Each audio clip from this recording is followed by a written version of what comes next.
janë të cilat, të thëmë Diego Garcia ka 3.900 kilometra nga pika e jugore e Iranit, sepse Irani mendon që në ta godas Diego Garcia, po lartësia nuk ka perimetër dhe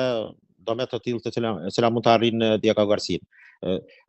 Prandaj në këtë pikë mendoj që pastaj kemi trupat amerikane afër 50.000, 45.000, 50.000 trupa që nga Kuwait, Iraku, Kuwait edhe pjesë tjera të Bahrajnit, Katarit, Emiratet e Bashkuara Arabe, Arabi Saudite dhe Sultanatit të Omanit. Kjo pjesë është e mbushur, mund të them, me pika amerikane të cilat do të goditen. Sigurisht është territor shumë i afër dhe Irani besohet që ka kapacitetet e tilla. Edhe pse janë shpërnda, një bazë duket ajrore në Katar është tërhequr, e kam fjalën teknologjia tyre, aviacioni tyre, avionët, dhe mund të kem ngushtica e Hormuzit, dhe jetë pastaj ajo problematika që çmimet në naftë do të kapërcejnë, do thotë në shifrat e larta, sepse ekonomia botërore mund të psoj, sepse transporti dhe importet e tërë botës, po të them, lëvizin nga kjo ngushticë ose kanali i Hormuzit dikon mes 25-35%. Dhe mund të kem një skenar të njëjtë të vitit 1973, kur ka qenë lufta Yom Kipurit, apo lufta Ramazanit, ka koinciduar në muajin Ramazan, kur Izraelit është përgatitur të japet një goditje nga Egjipti, Siria, Jordania dhe Iraku, mirë po Izraeli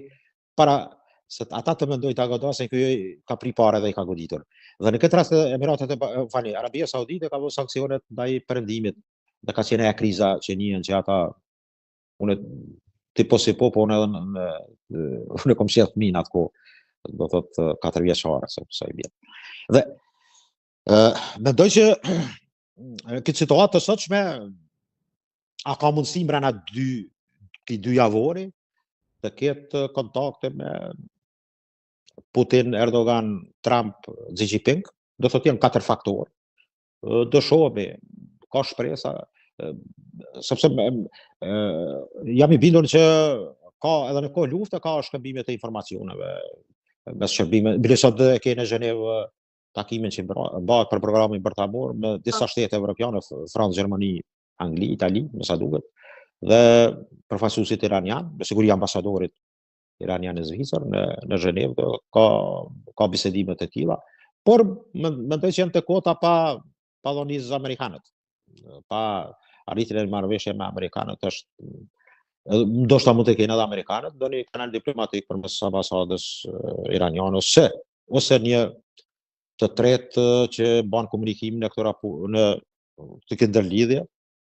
për të arritur një qetësim të paqes e cila duket se është e zbeth, po jo pamundshme. Do ishte mirë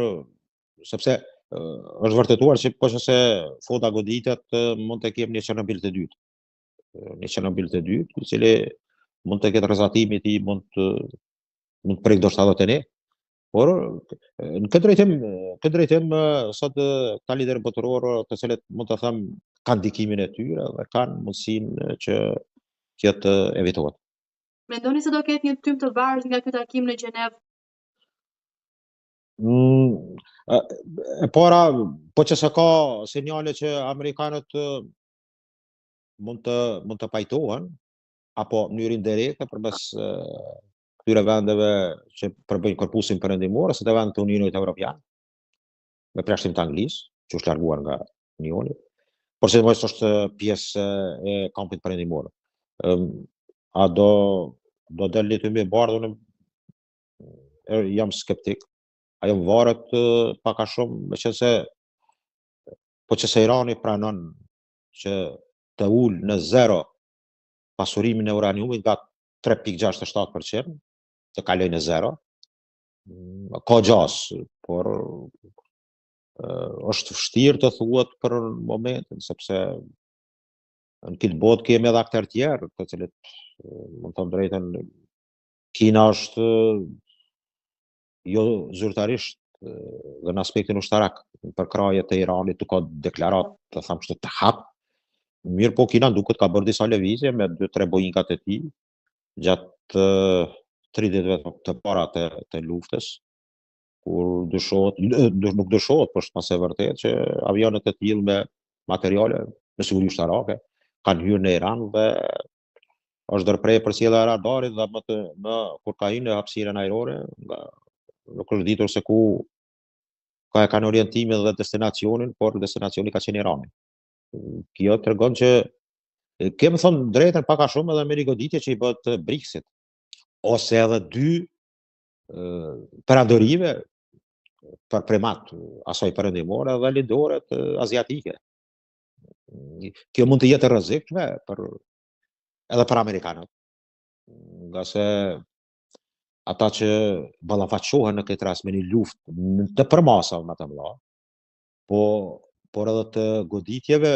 që mund të psojnë, atëherë kinezët është një test i mirë për ta, dhe është, mund të them, e favorshme. Por prapë mendoj që nuk the kokën për Iranin as Rusia as Kina, por mund të përdoret për dobësimin e kundërshtarit e tyre, siç janë në këtë rast amerikanët. Mendoj që ka dhe pak kjo luftë, unë kam një tekst të shkruar atje pse lufta Izrael-Iran janë çështja, mund të them, e gjithë asaj të gasjellsve dhe të rrugës së shkëmbimit të malrave nga India për të arritur të larguar ngushticën e Hormuzit, për të kaluar në Arabi Saudite ose nga Omani, sultanati, dhe pastaj të ardhur te porti Haifas në Izrael. Dhe ruta e dytë është ajo me ndafshit kinez dhe deri te Turqia. Dhe këtu është, më duket, pojenta e konfliktit. Do thotë goditja që i bëhet aliancës Iran, Kinë, Kore e Veriut dhe Rusi, por sidomos Kinës. Dhe në këtë drejtim kemi lëvizje të cilat, sepse çdo luftë prapa ka,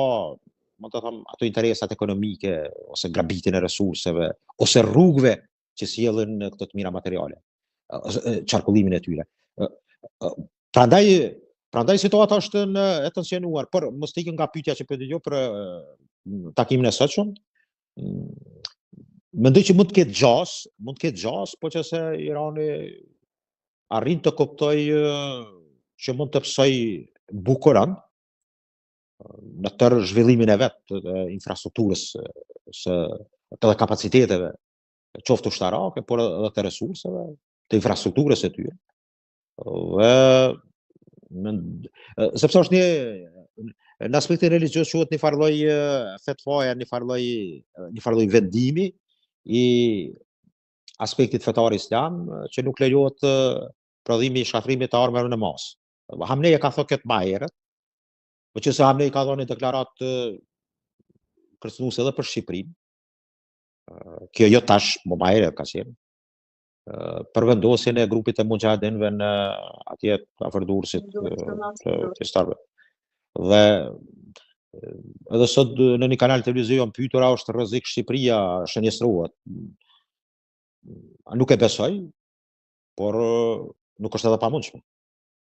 Sepse perimetri i tyre i goditjeve atyre 6 radhëve të potencialit raketor iranian ka supozime